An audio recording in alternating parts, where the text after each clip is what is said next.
Hello guys, welcome to my channel. So in this video what we'll do is we'll look into one of the collection data type which we have in Python, which is called tuple. So tuple is basically will be assigning in round brackets. So whatever if there are any elements which are present in the round brackets, by default Python will consider that as a tuple.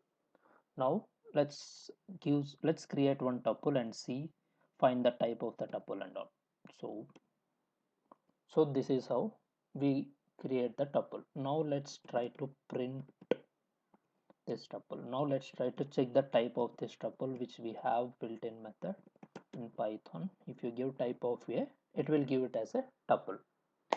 And this is how basically works. And tuple is ordered. If you want to access any elements, you can just simply mention the index of that. Or index always starts from 0. As in Python, your index always starts with 0. Now if you give a of 0, it will give 1. And another option is like here we can't change the tuple.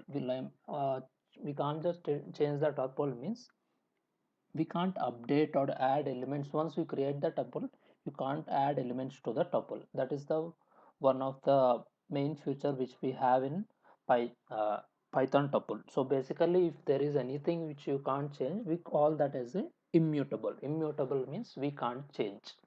So there is a opposite to that. List and set and all comes under the category of mutable. Those things we can change. So this is the main. Let's try to use some built-in methods. Let's say you wanted to find the length of the tuple. So you can just simply type len of your tuple name. So it will give the how many number of elements which are present in the particular tuple. So this is all about tuple and its introduction, guys. Let's catch up in the next video to look into more built-in methods which are available for tuple. Thanks for watching, guys.